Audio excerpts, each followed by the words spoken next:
mas eu sou britânico com horário. Você sabe o que é ser britânico com horário? Eu começo as coisas no horário que eu combino. Tá bom? Então, sejam britânicos com o horário de vocês também, que essa é uma virtude que está se perdendo na sociedade. As pessoas acostumaram a atrasar. Então não atrasa, meu. É feio atrasar. A coisa que você mais pode dar para uma pessoa é o seu tempo. É a coisa mais valiosa que uma pessoa pode receber de você, é o seu tempo. Afinal de contas, o seu tempo ninguém vai comprar. Não tem dinheiro que pague o tempo de uma pessoa. Tá bom? Minha mãe tá aí. Boa noite, mãe. Tudo bom? Bom, vamos lá então. Hoje a gente vai conversar sobre crenças centrais. Eu vou desativar os comentários, tá? Aqui pra gente prestar mais atenção. Pô, não coloquei como título da live, mas beleza, as pessoas vão entender. Depois eu ativo de novo os comentários para vocês organizar. Pera aí, vamos lá. Bom, pessoal, vamos começar a live de hoje então. Pega o papelzinho, pega a caneta, vai anotando. Depois você posta um print aí no seu Instagram, no seu stories do Instagram, para eu verificar se vocês estão de fato fazendo as anotações e acompanhando o conteúdo. Esse conteúdo da live de hoje é um conteúdo altamente aplicável na vida de vocês. É um conteúdo que normalmente a gente trabalha em psicoterapia com os pacientes, tá? É um conteúdo que é da vertente de terapia cognitivo-comportamental. Essa é a terapia que eu trabalho. Eu trabalho com a terapia cognitivo-comportamental. Como o próprio nome diz, ela tem um braço que é cognitivo e tem um braço que é comportamental. O que significa isso? No braço cognitivo, a gente trabalha aspectos, digamos assim, mais, como o próprio nome diz, de pensamentos, memórias, experiências que a pessoa teve durante a vida que foram armazenadas em memórias, e a forma que essas experiências que a pessoa teve durante a vida que foram armazenadas em memórias influenciam a visão de vida dessa pessoa e principalmente a forma que essa pessoa interpreta o mundo. Tá perfeito? Esse é o braço cognitivo da terapia cognitiva comportamental. Existe o braço comportamental, que é onde a gente trabalha aspectos reforçadores de comportamento. Isto é, você pede para o paciente e submete o paciente a um tipo de comportamento ou a um espectro de comportamento que permita o paciente obter recompensa ou reforço daqueles comportamentos. Sejam reforços positivos, seja evitar reforços negativos. Então, na terapia cognitiva comportamental, que é a terapia que a gente trabalha na minha clínica, a gente, ao mesmo tempo que a gente trabalha os aspectos de cognição, na forma com que o paciente se enxerga o mundo, enxerga os outros e enxerga o futuro, a gente também trabalha nesses pacientes aspectos de comportamento, para esses pacientes mudar o comportamento deles. Perfeito? Então, a live que eu vou fazer aqui hoje para vocês vai ser explicando algumas coisas da terapia, principalmente do braço cognitivo. Tá perfeito? Na terça-feira, a gente vai ter uma live aqui no Instagram, onde eu vou falar sobre os aspectos um pouco mais da terapia, do braço comportamental da terapia, especialmente a neuroplasticidade induzida pela experiência. Tá bom? Então peço para vocês, como de praxe, puxa a agendinha de vocês ou pega a folha que vocês têm aí e anota no cantinho do caderno assim, terça-feira, dia 25, terça-feira, dia 25, live do Wesley em 21 horas, terapia comportamental, terapia cognitivo-comportamental, braço comportamental, entre aspas, vocês podem botar neuroplasticidade, que é o quê? A mudança estrutural do cérebro induzida pela experiência. Ok, pessoal? O cérebro de vocês muda de acordo com a experiência. Se vocês se submetem a uma situação nova, ou se vocês se submetem rotineiramente a uma situação, vocês mudam a arquitetura física, a parte física do cérebro de vocês. É uma mudança de fato física, uma mudança funcional e física. Isso a gente chama de neuroplasticidade. A neuroplasticidade, em alguns momentos da vida, ela é muito mais fácil de ser atingida. Em outros momentos da vida, é um pouco mais difícil de atingir a neuroplasticidade. E essa linha do tempo... Calma, Siri. Tá tudo bem, calma. Essa linha do tempo de flexibilidade neuroplástica, olha como eu estou falando uns nomes estranhos aqui para vocês. Esses nomes aqui é só para parecer que eu sou inteligente, tá, pessoal? Porque os nomes são bem simples de entender. Essa flexibilidade neuroplástica, com o tempo a gente perde ela. E isso explica duas coisas importantes para o manejo clínico e para a sua vida, meu. Tá? Quando eu falo manejo clínico, entenda para a sua vida, tá? Afinal de contas, na terapia a gente trata vidas, né? Vida da pessoa. O primeiro ponto é que quanto mais velho a gente for, mais difícil é aprender alguma coisa. Tá? Por exemplo, principalmente coisas que envolvam modificações grandes no cérebro. Quer um exemplo bom? Uma nova língua. Tá? É muito difícil a gente aprender uma nova língua quando a gente está, por exemplo, com 30, 35 anos, 40 anos. Se você sempre falou uma língua e depois você vai tentar aprender uma nova língua numa idade mais avançada, é um pouco mais complicado você conseguir aprender essa nova língua. Por quê? Porque o seu cérebro está menos propenso a induzir neuroplasticidade via experiência. O oposto também, se você pega uma criança e vai ensinar uma nova língua para ela, é muito mais fácil a criança aprender. Às vezes ela aprende sem perceber que aprendeu. Só que isso também, esse mesmo raciocínio é válido para um transtorno psiquiátrico. Quanto mais velha a pessoa for, ou melhor, quanto mais tempo a pessoa conviveu com o transtorno psiquiátrico, por exemplo, depressão ou ansiedade, menores são as chances de um bom prognóstico, isto é, menores são as chances da pessoa obter remissão dos sintomas. Em outras palavras, menores são as chances da pessoa melhorar. Por quê? Porque quando uma pessoa está frente a um quadro de depressão ou ansiedade, por exemplo, vamos usar esses aqui, por quê? Porque esses aqui eles têm um fator genético menos importante. Diferente de, por exemplo, transtorno afetivo bipolar, transtorno de esquizofrenia, transtornos de personalidade. Na depressão e na ansiedade, os fatores ambientais são muito relevantes. Obviamente a genética importa, mas em comparação a outros transtornos, como por exemplo bipolar e esquizofrenia, na depressão e na ansiedade a genética importa um pouco menos. E sim o ambiente importa bem mais. Tá perfeito? Então quando você pega uma pessoa que está há muito tempo deprimida ou ansiosa, a chance dela diminuir aqueles sintomas é uma chance menor. Por quê? Porque o cérebro dela, via mecanismos neuroplásticos, aprendeu muito bem a ser deprimido e a ser ansioso. Tá perfeito? E ele aprendeu muito bem a ser deprimido e a ser ansioso por conta da neuroplasticidade. A neuroplasticidade é uma faca de dois gumes. Ou como diria um amigo meu, uma faca de dois legumes, né?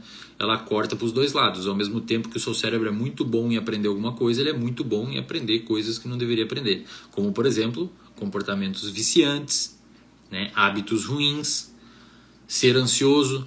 Pensa que uma pessoa que viveu sempre ansiosa, ela ensinou o cérebro dela a ser muito bem ansiosa. Quem começou com essa história de crenças e de... Vamos pegar o exemplo da... Eu vou deixar o exemplo da ansiedade, pessoal, para a live de neuroplasticidade, tá? Eu vou deixar o exemplo da ansiedade para a live do dia 25, tá? Dia 25, às 21 horas a gente tem live, tá? E eu vou deixar o exemplo da ansiedade para aquela live, porque eu acho que é um exemplo que vocês vão conseguir verificar na vida de vocês com muita frequência, e isso obviamente, se você souber o que eu estou falando, você consegue modificar na sua vida essa situação, né? Afinal de contas, se você não souber, você está cagado. Essa é a realidade. Você vai viver perpetuando um comportamento disfuncional e daqui 30 anos você vai descobrir que é uma pessoa ansiosa e às vezes você nem sabe. Então eu vou deixar lá para a live de terça-feira, dia 25, porque acho que vai fazer mais sentido. Vamos usar o exemplo na live de hoje de depressão, tá? Depressão acho que é um bom exemplo para a live de hoje. Então imagine o seguinte, quando você... A depressão é um transtorno de humor, e aí vocês já vão entender o porquê dos mecanismos compensatórios, que é o tema da live de hoje. A gente vai falar de crenças centrais e mecanismos compensatórios. Esse é o tema da live, tá? Vocês vão perceber que o transtorno depressivo, o que a gente chama comumente a depressão tem vários tipos, né, de depressão. O transtorno depressivo maior, que é o comumente a gente chama de depressão no senso comum, é um transtorno de humor, isto é, tem que diferenciar emoção de humor. Emoção é uma variabilidade na sua emoção pontual, então você acorda triste e de tarde está feliz.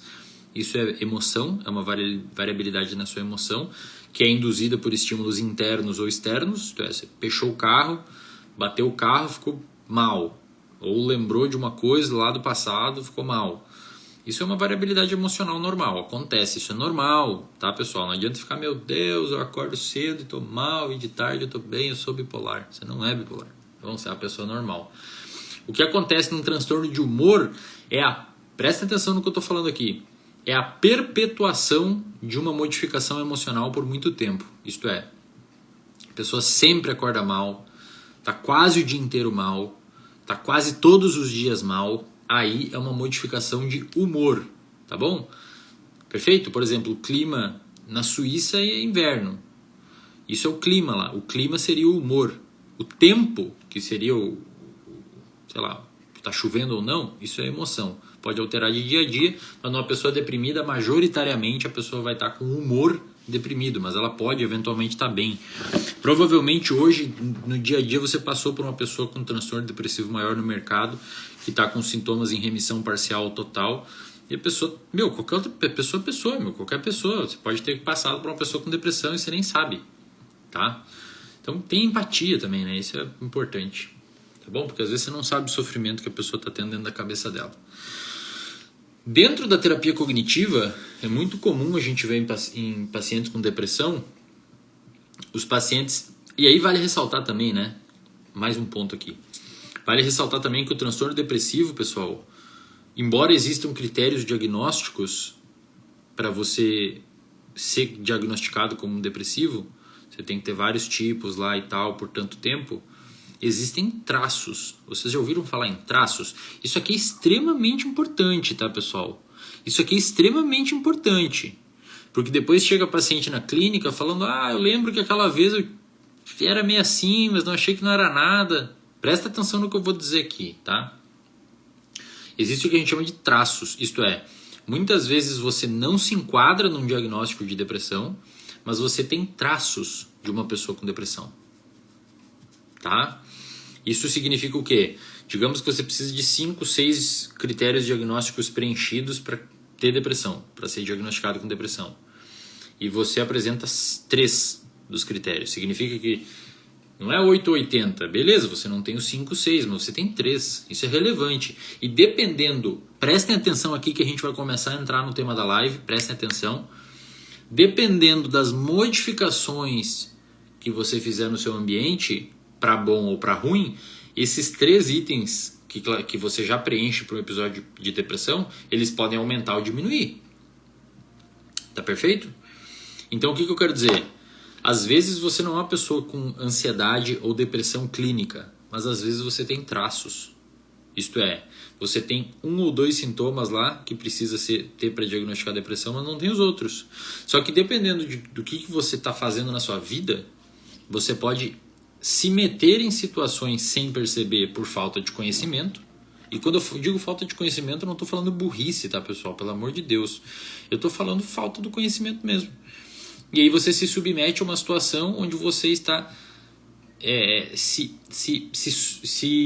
se metendo num contexto, fator de risco para você aumentar os seus critérios e preencher novos critérios e eventualmente você ser diagnosticado com depressão, por exemplo. Tá? Então, o que é importante? É importante, primeiro, entender que pacientes com depressão ou pacientes com traços de depressão, grande parte das vezes tem o que a gente chama de crença central disfuncional. Anota aí, crença central disfuncional. Eu vou fazer um esquema que eu fiz na live anterior, que eu acho que é importante, porque talvez muitas pessoas que estão aqui hoje não estavam naquela live e a gente vai conversar um pouquinho melhor. E como a live não ficou gravada, vocês podem acabar pegando melhor agora aqui, tá? Então eu quero que vocês façam esse desenho aqui aí, ó.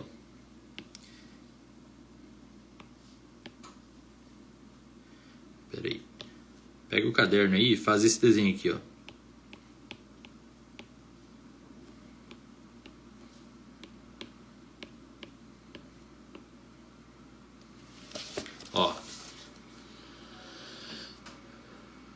CC, CI, PA. CC, CI, PA, tá? CC é crença central, CI é crença intermediária e PA são pressão arterial. Não, tô brincando. É pensamento automático. Pensamento automático, tá?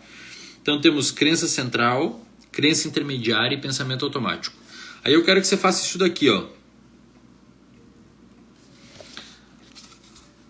Traça uma linha de forma que fique só o PA para cima. Uma linha de forma que fique só o PA para cima, tá? Essa linha aqui, você chama ela de percepção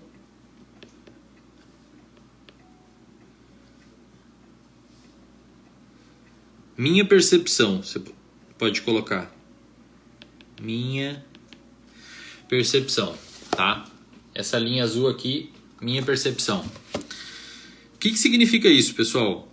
As crenças centrais de um paciente com depressão ou com traços, e às vezes esse paciente nunca teve um diagnóstico de depressão, às vezes o paciente nem está perto de ter um diagnóstico de depressão, é uma pessoa normal, como você que está assistindo, e você pode começar a se identificar com o que eu vou dizer aqui. Existem vários grupos de crenças centrais, né? Existem as crenças centrais, por exemplo, de desvalor, que a pessoa acredita por alguma razão que ela não tem valor nenhum. Existem e que as pessoas não gostam dela, ou que ela não é uma pessoa digna de ser valorada pelos outros, etc. Existem as crenças de insuficiência, a pessoa não se sente suficiente, ela não se acha boa o suficiente. Existem as crenças de desamor, isto é, a pessoa acha que ninguém vai amar ela, ou a pessoa não se acha digna de ser amada, porque acha que tem defeitos, etc, etc. Existem crenças de incapacidade, a pessoa não se acha capaz de fazer as coisas, acha que todo mundo é melhor que ela não vê de fato a sua potência e as suas habilidades e as suas capacidades, tá? E essas crenças aqui, pessoal, essas crenças centrais, elas são construídas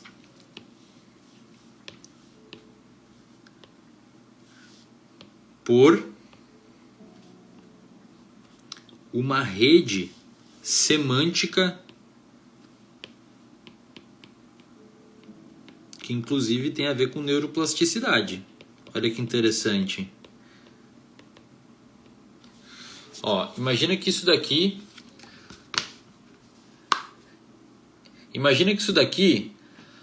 são camadas. Deixa eu tentar explicar para vocês, me acompanhem. No curso vai ter isso com calma, eu vou conseguir explicar, mas vê se você me acompanha. Isso daqui são camadas. Isso daqui, ó. Imagina que é como se fosse uma estante no seu cérebro onde você está colocando as memórias da sua vida e as experiências que você teve. Tá me acompanhando? É um estante, é um nicho no seu cérebro que você coloca as memórias e as experiências que você teve na sua vida. Tá? Aí você tem as memórias e experiências de infância e você tem as memórias e experiências de hoje. Tá? Essas memórias e experiências da infância de hoje, elas são armazenadas por meio de redes neuronais, tá? Redes neuronais de processamento de informação. Olha que interessante, peraí, olha que nome bonito. Você pode botar esse o nome do bloco de carnaval, né? Não tá chegando carnaval aí? O nome do bloco do carnaval vai ser redes neuronais de processamento de informação, né? Que bloco bonito, cara. Me manda uma camiseta desse bloco aí se vocês fizerem que eu vou querer. Olha aqui que interessante, ó. Digamos que seria mais ou menos isso. Cada cor dessa linha é digamos assim, um grupo de memórias que você fez sobre um determinado evento ou sobre um determinado período da sua vida. Eu sei que pode estar doendo a cabeça de vocês, mas eu preciso que vocês se esforçem agora para entender o raciocínio, tá? Imagina agora que exista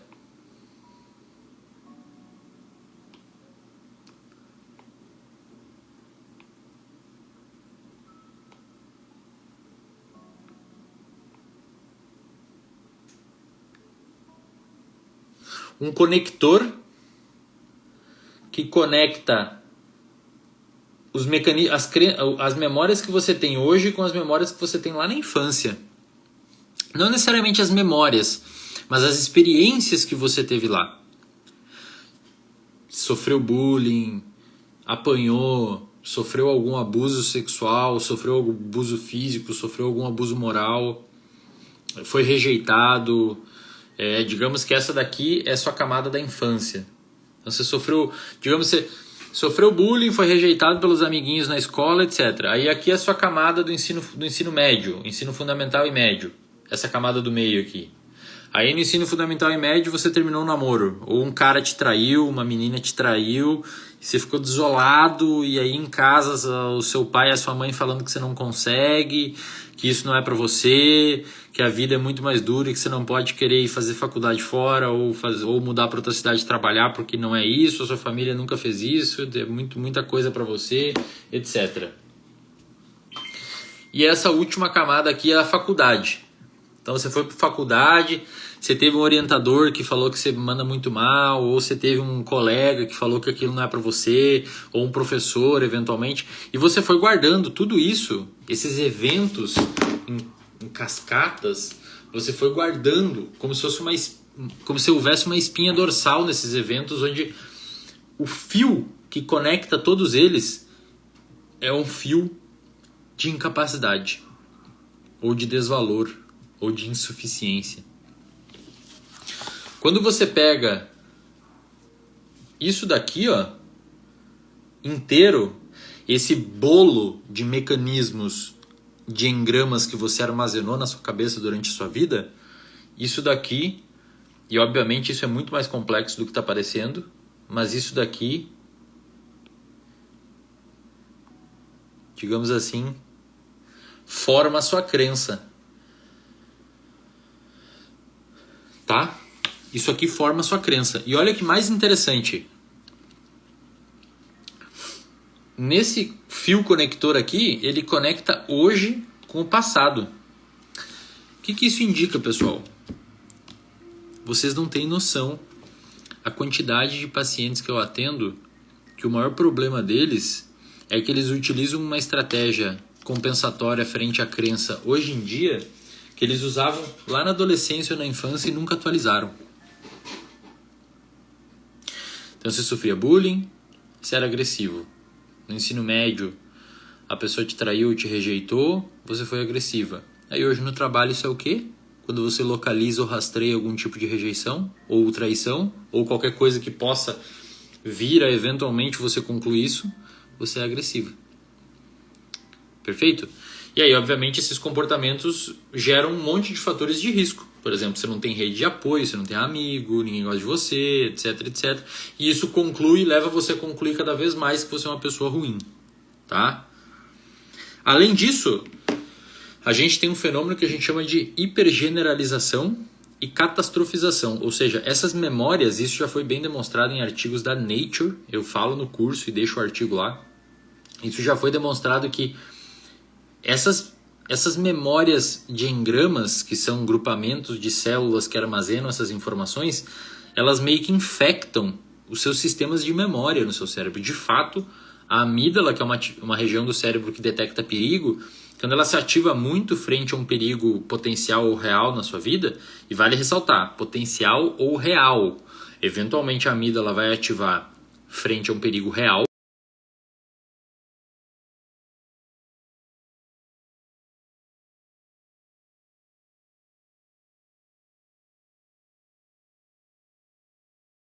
pela pessoa ter medo de ser em público. Quando você bota uma pessoa dessas no laboratório e você mostra para essa pessoa rostos, qualquer rosto, a amígdala dela ativa. Quando você bota pessoas sem transtorno de ansiedade social e mostra qualquer rosto, a amígdala da pessoa só ativa para rostos ameaçadores. Então se você bota um rosto assim, a amígdala da pessoa sem transtorno de ansiedade social vai ativar para esse rosto. Afinal de contas, é um rosto que está sendo ameaçador para você. A amígdala de uma pessoa com transtorno de ansiedade social se ativa para qualquer rosto. Ou seja, o que isso significa, pessoal? Olhem o poder do que eu vou dizer agora. Significa que para uma pessoa com transtorno de ansiedade social, qualquer rosto é ameaçador. O rosto não precisa ser ameaçador. A pessoa não precisa estar vendo assim. Ela pode estar rindo. Qualquer rosto é ameaçador para uma pessoa com ansiedade social. Então, o que acontece com esses mecanismos de crença aqui, pessoal? Aqui, ó. Esses mecanismos de crença, quanto mais tempo eles ficam ligados no seu cérebro, digamos assim, mais eles se perpetuam e mais coisas eles abocanham. Entendeu? Então, no início da sua ansiedade social, às vezes a sua amígdala só detectava perigo com rostos mais ameaçadores. Mas como você nunca tratou essa ansiedade, o seu cérebro foi trabalhando como se fosse um músculo mesmo. E ele foi meio que abocanhando os outros espectros de rostos ameaçadores. Agora, qualquer rosto para você é ameaçador. A gente vai falar na aula de terça isso, com mais calma, tá? E, obviamente, frente a cada camada dessas aqui, você desenvolve um mecanismo compensatório, né? O que é esse mecanismo compensatório? Esse mecanismo compensatório são as crenças intermediárias, tá? Então, o que são crenças intermediárias? Crenças intermediárias, pode anotar aí no caderninho de vocês, tá? Crenças intermediárias, você bota a crença central, puxa uma flechinha, crenças intermediárias. Crenças intermediárias são atitudes, tá? Anota aí, atitudes. Deixa eu anotar aqui também. Atitudes, regras e pressupostos. Pressupostos, tá? O que significa isso? A pessoa, uma vez que ela constrói uma crença de insuficiência ou de incapacidade, ela cria, frente a essa crença, uma série de regras na vida dela. Sabe? É legal que muitas pessoas aí devem estar... Ai, deixa eu arrumar aqui. É legal que muitas pessoas aí provavelmente já falaram para um amigo ou para uma amiga: meu, por que você é assim, cara? Por que você faz isso? Você tem que ser de outro jeito, você tem que ser mais aberto, você tem que ser mais fechado, você tem que falar isso, você tem que ir lá. Muito provavelmente esse por que você é assim, esse assim é um mecanismo compensatório da pessoa. Que ela não sabe, obviamente. Por quê? Porque não fez terapia, né? Ou porque não me segue, não segue o Wesley. Olha aí, ó. Agora vocês sabem porque vocês me seguem. E agora vocês têm uma certa soberania sobre vocês. Vocês entendem o quão poderoso é isso? É o maior investimento. Não estou falando para fazer terapia, necessariamente. Façam terapia. Mas não estou falando necessariamente o maior investimento a fazer terapia. O maior investimento é você saber sobre você. Afinal de contas, você vai viver com você o resto da sua vida. Eu não sei se você percebeu isso ainda. Não sei se você percebeu que você vai ser o seu espectador o resto da sua vida. Se você não saber como é que você funciona, meu, você tá ferrado, bicho. Você tem que saber como é que você funciona. Como é que você vai ter um carro e não sabe dirigir? Eu sempre falo para meus pacientes, quando eu vou dar alta, eu falo assim, cara, é assim, ó. Pra mim, isso daqui é tipo como se você fosse um carro e eu tô te ensinando como você funciona. Fechou? Então você funciona assim, os seus pneus são esses, a gasolina que você tem que botar é essa, você foi feito para andar nesse tipo de asfalto, nesse tipo de terreno, e o motor é esse, e se você esquecer disso vai dar problema. O que eu estou dizendo para a pessoa? Se você dormir mal, ferrou. Se você continuar com esses comportamentos compensatórios, não está sendo funcional. Se você seguir com essa esquiva, você vai continuar perpetuando seu medo. Você dá uma aula para a pessoa, explica para a pessoa o que ela tem que fazer, o que ela não tem que fazer, por qual lado que ela pode dar um problema ou não. E quando eu vejo que a pessoa compreendeu isso e está aplicando minimamente na vida dela, alta. Entendeu? Salvo casos de transtorno bipolar e transtornos de personalidade ou transtorno depressivo mais grave, que aí a gente precisa ficar acompanhando o paciente por algum tempo, Muitas vezes por conta da neuroplasticidade. Mas isso daí vai ficar para aula de terça-feira. Se você é profissional dessa área e não assistir essa aula, cara, tá merda. Então, o que são essas atitudes, regras e pressupostos? É a forma que a pessoa lida com aquilo, meu. A pessoa sofreu bullying na escola. Terminaram com ela, pô, a pessoa toda apaixonada, ensino médio, tudo aquilo, construindo vínculos, amiguinhos, todo mundo começando a namorar. Aquele período que todo mundo te chama para as festas de 15 anos, tá ligado? Você tem 1000 festas de 15 anos para ir. E tal, bota aquele externo com 5 vezes o seu tamanho que você pegou do seu tio. E você vai na festa e tudo aquele clima e tal. E pimba. Imagina, meu. Seus amigos, ou sua namoradinha, ou seu namoradinho te trai. Cara, essas coisas, você acha que entra aqui e sai aqui? Isso fica armazenado em redes de engrama. Isso fica... Sabe quando as pessoas vão fazer registro fóssil? Que elas tiram e vão cavando, e aí você vai vendo várias camadinhas, assim, sabe? Camadas sedimentares de planta, osso e tal.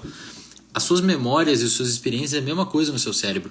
E quando você olha de longe, que é o que um terapeuta faz, pelo menos eu acho que seria o que o terapeuta deveria fazer, quando você olha de longe, você consegue traçar a história da pessoa igual um registro fóssil. Traça a história da pessoa e fala, cara, peguei, você é uma pessoa que se sente incapaz, e pelo fato disso que aconteceu na sua vida, e pelo fato de você se sentir incapaz, você está desenvolvendo esse monte de mecanismo compensatório aí de querer ou ser uma pessoa muito capaz e tá se ferrando, porque você está botando a expectativa lá em cima. Isso é uma crença intermediária. A pessoa, já que eu sou incapaz, eu vou mostrar que eu sou bom. E aí a pessoa quer ser tudo. Tudo ela quer ser melhor, tudo ela quer ser fodona, ela quer a aprovação de todos e de tudo, e isso é impossível acontecer no mundo real. Aí a pessoa começa a se frustrar e chega pra mim e fala, Wesley, nossa, eu sou tão empolgado, mas eu fico mal e tal. Você vai ver as expectativas da pessoa tá na lua.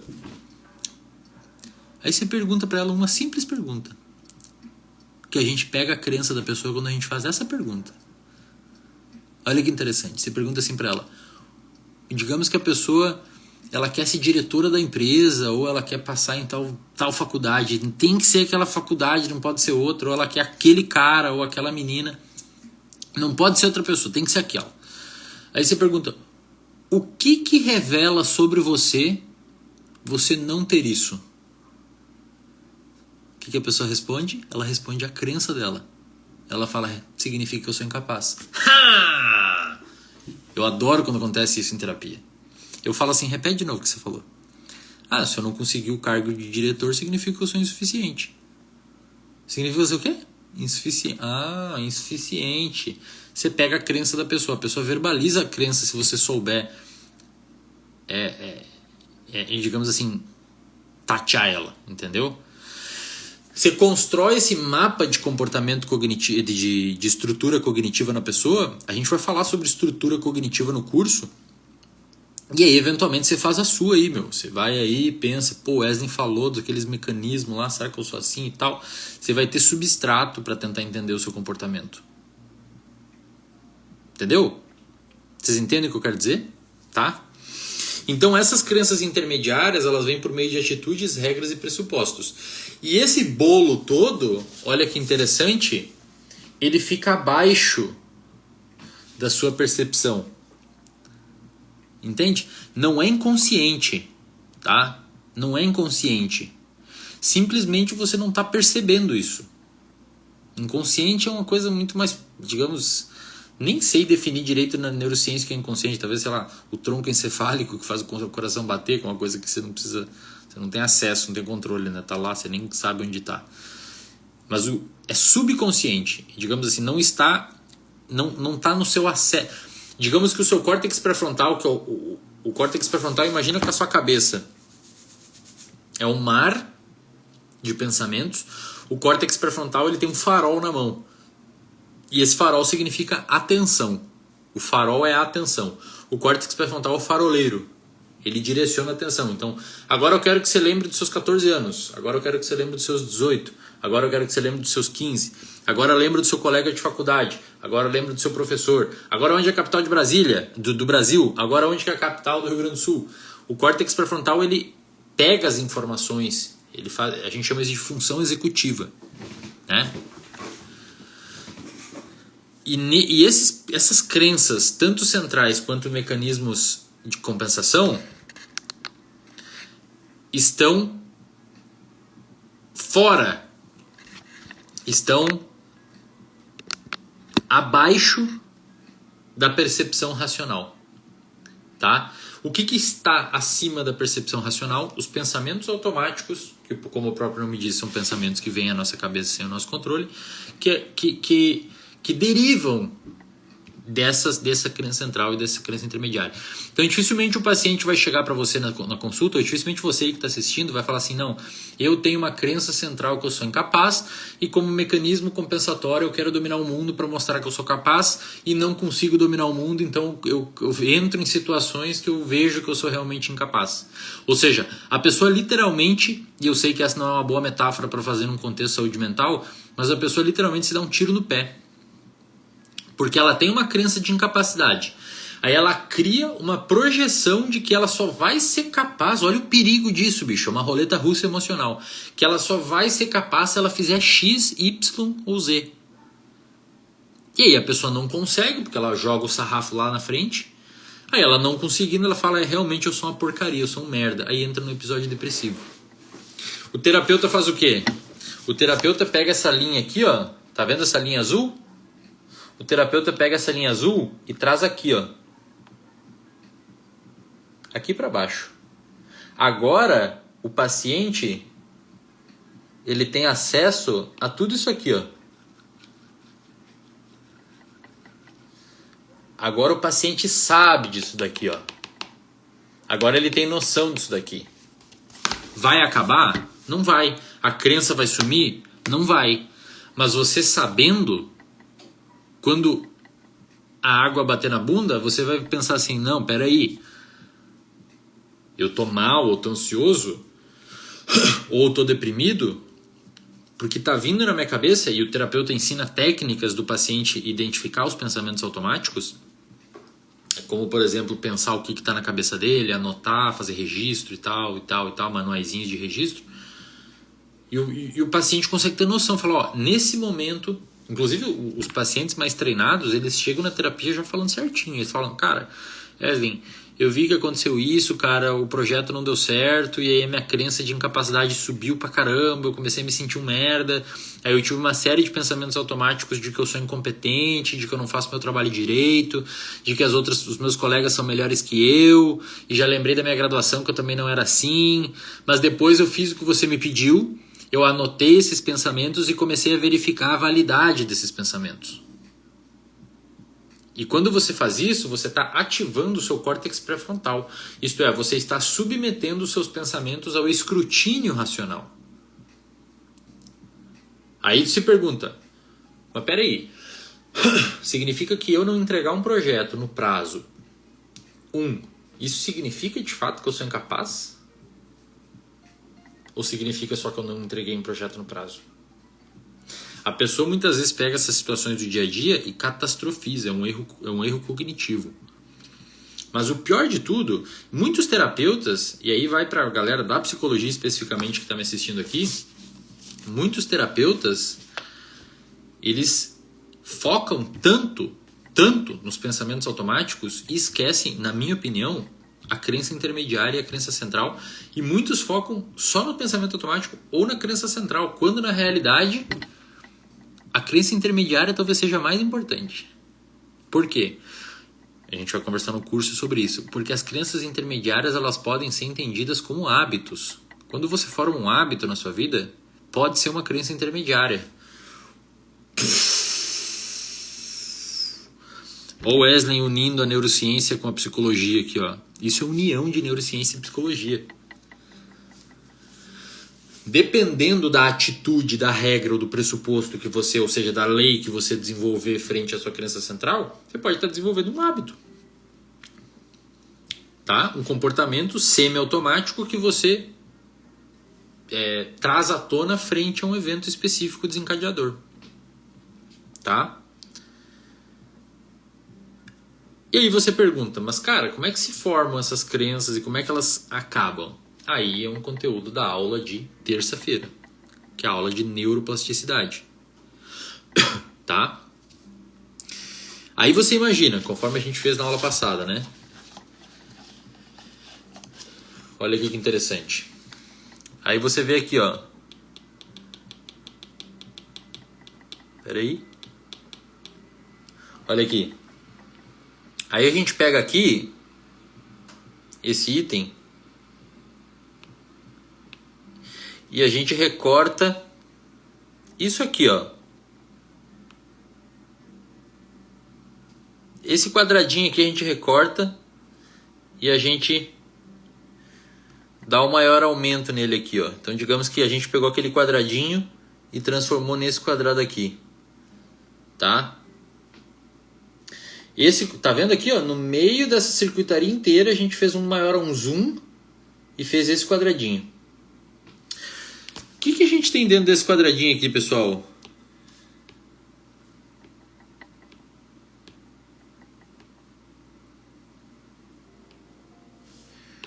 A gente tem circuitarias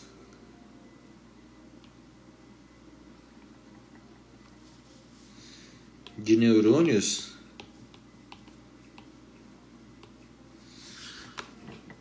que conversam entre si. Só que veja, a gente tem uma circuitaria que é só um pedacinho daquilo ali, ó. Tem todo o resto. Tá? Essas circuitarias, a gente vai falar com calma no curso, elas são modeláveis por meio de pensamentos e por meio de comportamentos. Quando um terapeuta cognitivo-comportamental pega isso e faz uma terapia cognitivo-comportamental, o que ele está fazendo na realidade é um reajuste de circuitaria no cérebro do paciente de forma que ele consiga tanto amenizar os sintomas ou melhorar até mesmo a sua performance. Afinal de contas, imagina comigo. Se você é uma pessoa com crença de insuficiência e você desenvolve como mecanismo compensatório a ideia de que você tem que se colocar num lugar absurdo que você nunca vai alcançar, sem perceber, você está sendo altamente improdutivo e você está sendo altamente, que aí as pessoas chamam de a famosa síndrome do... Como é que fala? Deixa eu abrir o comentário aqui. Síndrome do impostor. Ah, fala sobre a síndrome do impostor, Eslen. Fala sobre a síndrome do impostor. Síndrome do impostor é isso. Você tem uma crença de incapacidade e você, não percebendo, se submete numa situação que é impossível você se dar bem. Aí você, percebendo que não está se dando bem, você acaba prejudicando ainda mais o seu desempenho. Isso é síndrome do impostor. Então, se você souber como que funcionam as suas crenças, ou pelo menos como que funciona esse mecanismo inteiro, a chance de você modular o seu ambiente em prol de pelo menos evitar se colocar nessa situação, é muito melhor, muito maior. Óbvio, se você sabe que tem uma crença de incapacidade, uma crença de insucesso, você consegue modular o seu ambiente para tentar não ativar essa crença. Né? Perfeito? Então, cara, na minha opinião, todo mundo tinha que saber disso. Sabe? Todo mundo tinha que saber disso. No dia 25, anota na agenda de vocês, no dia 25, semana que vem, terça-feira, 21 horas, a gente vai falar sobre neuroplasticidade. Aí o que a gente vai pegar? Vai ser a continuação dessa aula, tá, pessoal? Ó, prestem atenção aqui. Olha aqui. Essa circuitaria aqui, ó. Opa.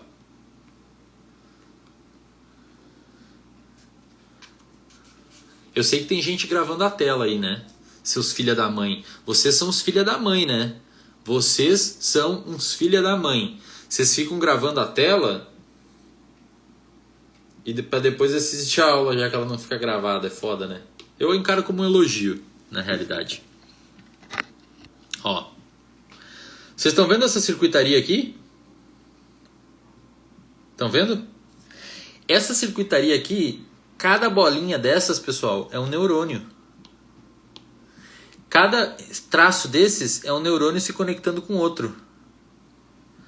E essa conectividade neuronal, ela é passível do que a gente chama de neuroplasticidade. Ou seja, você consegue mudar isso aqui, fazer um quem e mudar.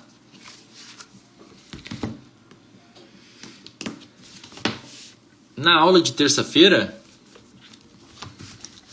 a gente vai pegar o quê? A gente vai pegar... A aula de terça-feira vai começar bem assim, ó, para vocês já tô avisando. A aula de terça-feira, a gente vai pegar essa circuitaria neuronal, olha como é uma coisa dentro da outra. Olha como é uma coisa dentro da outra. A gente pega a crença,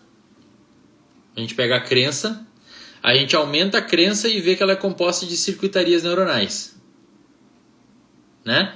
Aí a gente pega as circuitarias neuronais e aumenta para ver os neurônios.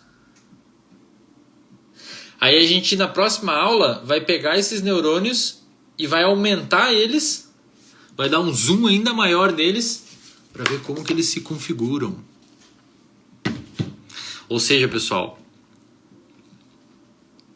prestem atenção aqui em mim agora rapidinho. A gente saiu... Isso é muito louco, cara. A gente saiu do comportamento da pessoa, entrou no cérebro dela para ver as crenças, entrou na crença dela para ver a rede de neurônios, e na aula de terça a gente vai entrar na rede de neurônios para ver a configuração da rede de neurônios. Não é meio esquizofrênico isso? A gente está entrando no cérebro da pessoa. Tá perfeito? Então eu vou pedir uma gentileza aqui para vocês, tá? Vocês gravarem isso daí, né? Cara, vocês são foda, meu. Eu vou fazer essas aulas em algum lugar que não dê pra gravar, seus filha da mãe. Vocês são foda, né? Porra, é um elogio bom. Tô me sentindo com um elogio bom, tá? Tô me sentindo com um elogio bom. Gravar aula, tô me sentindo com um elogio bom. Eu vou pedir pra você, tá? Agora, duas coisas. Primeiro, você tem interesse nesses conteúdos? Eu falo aqui sem marketing, pessoal, sem essas paradinhas de marketing que a galera faz aí. Tô jogando a real pra vocês. Eu vou abrir um curso no dia 27 sobre esses conteúdos. E o curso você precisa entrar num grupo de WhatsApp, que o grupo de WhatsApp, o link está na minha bio, tá? Na minha bio, você vai lá na minha bio, você clica na minha bio e você vai ver que tem um link lá. E lá diz assim, pré-cadastro para o curso de final de janeiro. Você entra no link da bio e você vai entrar em algum grupo de WhatsApp. O curso, tá? O curso, ele vai ser ao vivo comigo. Então eu vou fechar aqui para vocês verem. O curso vai ser ao vivo comigo no dia 5 e 6 de fevereiro. 5 e 6 de fevereiro, um sábado e um domingo. Eu e vocês, aqui ó, tete a tete. Tete a tete, ao vivaço. Meu, tempo para pergunta, ficamos o dia inteiro se precisar, podcast, vira um podcast, conversando, comendo, cada um come o que quer, abre a câmera e vamos trocando ideia. Mas eu vou dar pelo menos às 2 manhã e um pedacinho de tarde de aula para vocês. Cara, são 200 slides sobre tudo sobre comportamento humano, desde como o cérebro funciona lá do início, da macroestrutura até a microestrutura, que são os neurônios, e depois como que a circuitaria inteira funciona. O curso vai ser aberto nos links nos grupos de WhatsApp primeiro. Primeiro, só a galera do grupo de WhatsApp vai receber os links dia 27, então amanhã aí vai faltar uma semana para a abertura do curso. Não sei quando vai ter esse curso de novo, tá? No primeiro dia, a inscrição tem desconto, tá? E no segundo dia de inscrição, se sobrar vagas, a inscrição fica bem mais cara. Então você entra lá no grupo de WhatsApp, o valor do primeiro dia, sem estratégiazinha de marketing aqui, de não falar valor. O primeiro dia de curso para você vai ser R$ 997 reais, e os segundos e os demais dias, se sobrar vaga, R$ 1.499. Tá? Na última vez a gente vendeu 100 vagas em 20 minutos, tá? Então, ó, sem enrolação marqueteira, dia 27, 7h30 da manhã, 7h30 da manhã, pontualmente, eu vou enviar o link lá no grupo do WhatsApp e 8 da manhã eu vou liberar o link aqui no Instagram, que vai passar 100 mil pessoas que tem aqui no meu perfil, tá? Então, se você quer garantir a sua vaga, entra no grupo de WhatsApp e fica, no grupo de WhatsApp, pelo amor de Deus. Fica lá na porcaria do grupo de WhatsApp que você vai receber o link lá, tá? O curso vai ser ao vivo e vai ficar disponível para vocês por 60 dias, talvez eu deixe até mais se precisar. Eu e vocês, depois a gente faz um grupo de WhatsApp para troca de network, eventualmente achar consulta, buscar paciente, tá? Então, se você tem interesse no curso e você não está no grupo de WhatsApp, você entra no grupo de WhatsApp. E a continuação dessa live a gente vai fazer na terça-feira que vem, 21 horas. Tá? Terça-feira que vem, 21 horas, a gente continua essa live aqui no Instagram, que a gente vai pegar a rede de neurônios e vai ampliar ela para descobrir como que ela funciona e principalmente como que ela se molda com a aprendizagem. Tá perfeito? Então beleza, pessoal. Um beijo para vocês e nos vemos dia 25. Esse final de semana eu vou para São Paulo, hein? A galera que curte musculação aí, que me acompanha, vou gravar com o Leandro Twin e vou lá no CT da Ironberg dar um treinão. Vou ver o Muse, vou ver a galera lá. Então fica ligado que vai ter vídeo no canal do YouTube também. Vai ser bem maneiro. Mas dia 25 a gente se encontra aqui no Instagram para continuação dessa aula, onde a gente vai pegar aquela circuitaria e vai ampliar. Eu vou explodir a cabeça de vocês com a próxima aula. Essa é a realidade. Fechou? Um beijo para vocês, pessoal. Boa noite aí.